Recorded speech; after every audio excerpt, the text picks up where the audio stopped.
Today, we pick up in Mark's gospel where we left off last week. Jesus has just recruited 4 disciples, fishermen turned followers. And the first place that they go is Capernaum, a fishing village on the Sea of Galilee. A place that they would be familiar with, a safe space, if you will, for them to get their feet wet as they figure out who Jesus is and what he is all about. So the Sabbath comes and they go to the synagogue, and Jesus starts teaching, not like the scribes, the text says, but as one who has authority. Now, we don't know whether Jesus was slated to be the guest preacher that day or whether he invited himself into the pulpit. I'm guessing it's the latter. But essentially, he knocks their socks off. People are impressed and inspired, and we have no idea what Jesus preached or taught exactly. Trust me, we preachers wished that we did. But what we do know is that he taught in a way that was different than the scribes, which is probably one reason it was so powerful to the people. They went in expecting the same old, and they came out having heard and seen something unlike anything they had heard or seen before. They were moved. But not only moved by what Jesus said, moved by what they saw him do.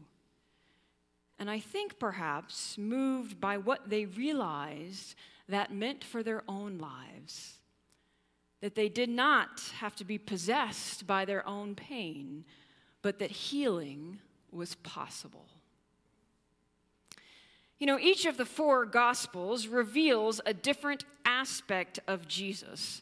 And they portray Jesus' first act of public ministry in such a way that helps us pick up on what the theme will be for their gospel.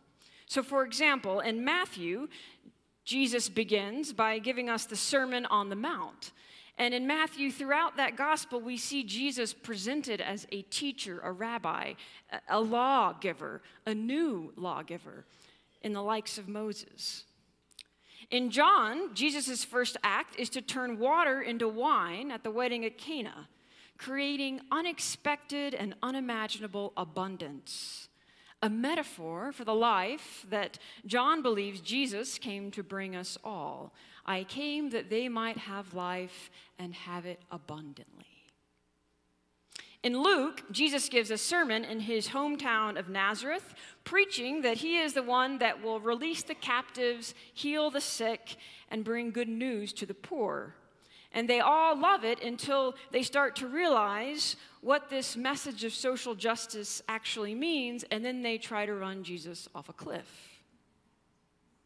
With Mark, the story we have today is his first act of public ministry. And Jesus begins his public ministry in Mark by addressing pain, and by using this act to define his authority. And he addresses pain not behind closed doors in a therapeutic session, as you might imagine, and not outside of the synagogue, but inside the synagogue, inside the place where people come to worship and meet God and to connect with one another. And with this story, Mark is signaling to us that Jesus has come to call out all of the forces that keep us from experiencing abundant life, the life that God wants for all of us, a life of healing and hope, not of pain and despair. In this passage, Jesus addresses not just any kind of pain, but the kind of pain that, let's admit it, we deem kind of embarrassing, right? And disruptive. And quite frankly, that we just don't understand. The pain of a guy who just jumps up and yells out in the middle of a sermon, who makes a scene, who embarrasses himself. Doesn't he know any better than to start talking out loud in church? Well, no, apparently he doesn't. And actually, the people there were all the better for it. And so, I think, are we. You see, it wasn't just Jesus who taught with authority that day. This man's life was a witness to the power of authority, too. The kind of authorities that we let take hold of our souls and that we bury deep down. The hard stuff, the painful stuff, the stuff that we all have deep within us that we so desperately don't want anyone else to find out about. The stuff that can become authoritative in our life if we give it too much power. Now, the text says that this man had an unclean spirit. This is Bible speak for something about him was off, but we really don't know what. Could it have been a literal evil spirit living in him? Perhaps, but I personally find that hard to relate to because I don't have a lot of experience with that other than movies like The Exorcist. And I think that we can't afford to let this text be one that we just write off as not relating to. So we can think about maybe the unclean spirit as a medical condition that caused seizures, or perhaps an illness, a mental illness that caused paranoia. But it could have also just been pain. Plain old pain that is built up inside of him year after year after year. Because when we're hurting on the inside, that pain can come out in all kinds of ways on the outside, can't it? It could have been pain from living with a chronic illness, pain from feeling alone, like he didn't fit in, pain from the deep abyss of depression or the waves of grief, pain from the feeling of being overlooked and picked on, maybe from being unemployed or from being lost in his own identity. Maybe it was a pain from his childhood or his own pain of parenting challenges.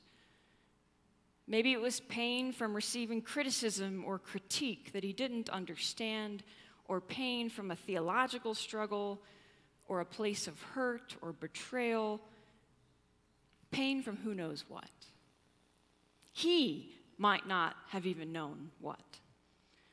But it's safe to say that whatever was calling out from within this man in the synagogue that day is a voice that I think we all have within us, and that we spend a lot of energy quieting down so that it doesn't call out in public like it did with this guy. We spend our lives trying to create an image that we have it all together. But that's an illusion, right? Who here actually feels like you have it all together?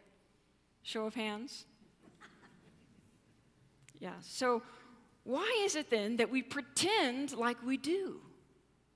Especially in church, in the place where we are supposed to be honestly meeting God and authentically connecting with each other. Why do we work so hard to not let our pain and vulnerabilities speak? Because the thing is, when this man's pain calls out, it is calling out truth. It knows who Jesus is, the Holy One of God, he says. And it knows that God has the power to destroy him being the pain, that is, not the man. Now, this may feel counterintuitive. How would this guy's pain recognize Jesus as the Holy One of God? And why would that be threatening? The truth is, when we're in pain, I think we are actually sometimes the most receptive to truth, while also the most afraid of it. Pain humbles us. It makes us realize that we're not in control. We realize that we're not Superman or Superwoman, and that is scary. especially in our pull yourself up by your bootstraps and climb the ladder of success society. We'll do a lot to try and cover up our pain so that people don't see our weaknesses or our fears or our anxieties or our insecurities. But sometimes our pain knows what is true and knows what we need better than we do. Think about the body's response to extreme physical trauma, right? What do? We black out. We pass out. Because the body knows that this pain is so much that we could not bear it. And it knows that we need to not be spending external energy on freaking out by how much pain we're in, that all of that energy needs to be going inward because of the trauma. Or even think about if you catch a cold, right? Your immune system is shot because you're tired, run down, overworked, not eating right, not resting enough. Your natural defenses are down, and so you get sick. And what does that make us do? It makes us rest and drink a lot of water and take vitamins. You know, do the things that we should have been doing all along. Even the stages of grief can be self-protecting. Denial and anger, blaming, all of those things, I think, protect us from feeling the deep pain of loss all at once, because it's too hard to handle. So what is so countercultural about this passage in Mark is that not only does this man allow his pain to call out to Jesus, or rather his pain just takes over and calls out, but the voices that represent this pain, or many pains perhaps, express fear that Jesus will make them go away.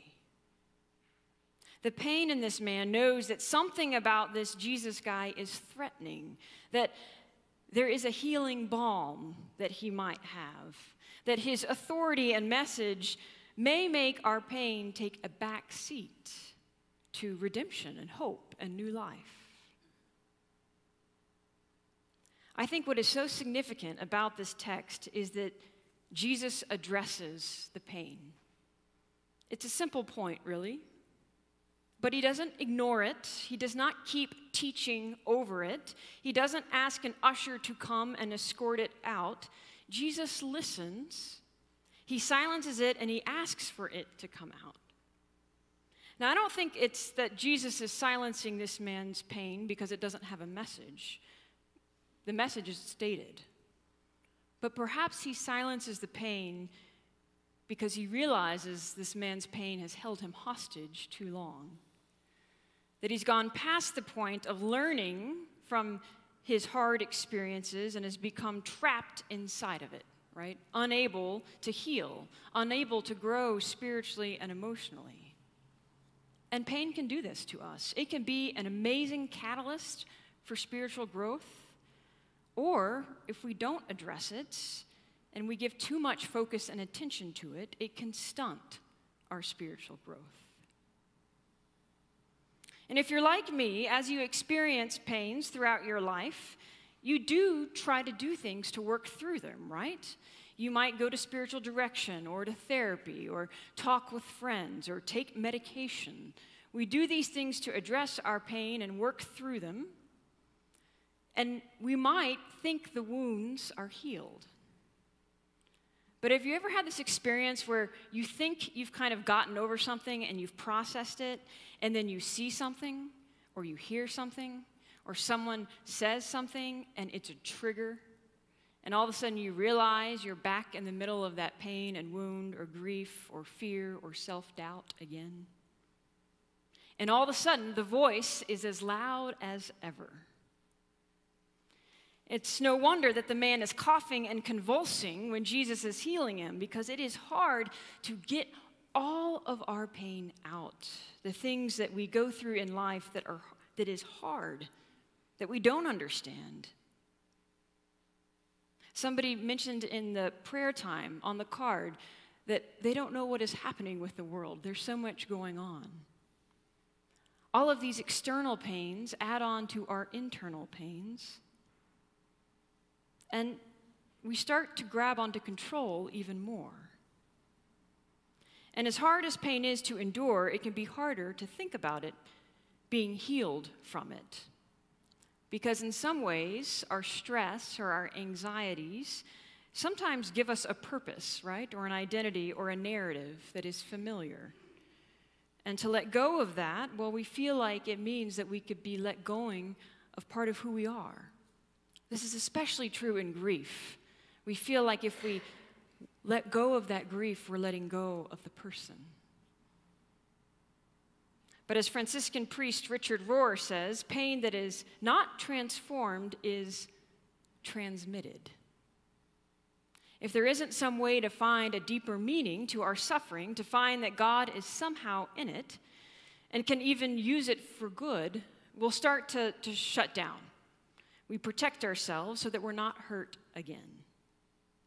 He even cites some studies that neuroscience shows us that we actually attach to negativity like Velcro, unless we intentionally develop another neural path like forgiveness or letting go, which takes great practice. The kind of practice that we need communal accountability for. Again, Jesus addresses this pain in the community, in the place of worship. He doesn't say, come and talk to me after class. He addresses it in front of everyone. And in that way, it becomes a shared experience. Our God is a God of the broken, and the church is a fellowship of the needy. We may not like to think of ourselves that way, but it's true. Throughout Mark's gospel, we see that to be a member of Jesus' disciples, to be a follower of Jesus, then we must recognize our deep need for God and trust that Jesus has come to meet us in our pain, not in our perfection or our pretending or our pretension, but in our pain. What are the places of brokenness or disappointment or uncertainty or fear or hurt in your life? We all have them. What our text shows us today is that God does not stay away from us in those places. God does not ignore our pain, but rather draws near to us precisely in those moments. And if we can tap into those places of pain and hurt and voice them, God can address us in new ways. And people can be astounded and astonished. God can speak a message of hope into our lives that perhaps we haven't heard before. In case you are new to Christianity, it's important to note that the reason God has authority to draw out our pain and speak to it and transform it is because through Jesus, God knows what it is like to suffer. Jesus was mocked, he was made fun of, he was abandoned by his friends and betrayed by them. He knew what it was like to feel overwhelmed by the crowds and yet utterly alone in the world. He knew what it was like to be run out of town and humiliated. He knew what it was like to be challenged and to have his faith tested. He knew what it was like to suffer physically and ultimately to die. He experienced and he suffered, and that's where his authority comes from. Jesus has authority to speak to our pain and transform it because he has lived it. I believe it's the wounds of Jesus that give him his power, not this idea of his perfection, but his wounds. And it gives us hope that we have the same possibility that he did in healing and new life and resurrection. And that is what is amazing and astonishing about God in this text. That is what these people are reacting to, is that God can heal us.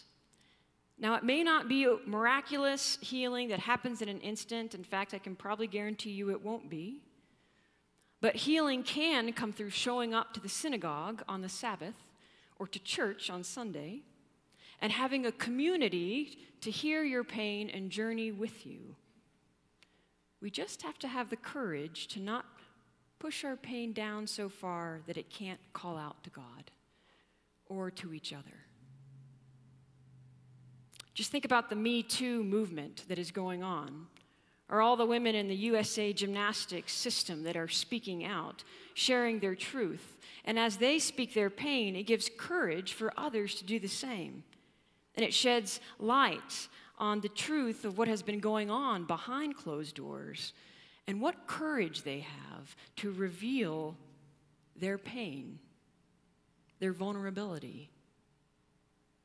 But just as these women are finding strength in numbers, so too, when we share our pain, Calvary, with one another, when we share what we are suffering and going through, we can actually learn from each other and gain strength.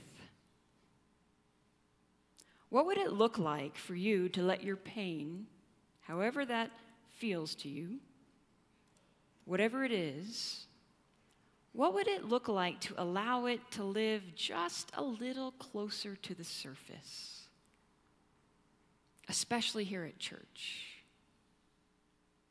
Now, we're all starting at different levels with this. Some of us aren't comfortable talking about things in our lives to anyone. So for us, it might look like just admitting that we have pain that is within us.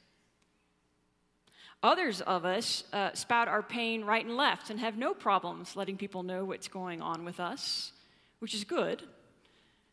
But perhaps our call in that is to be the listener as someone else begins to voice their pain. What would it look like to allow your vulnerabilities, your questions, your doubts, your fears to live a little closer to the surface? Because our pain might have a message from God, a message of healing and hope that we will never hear if we don't let those things speak. Amen.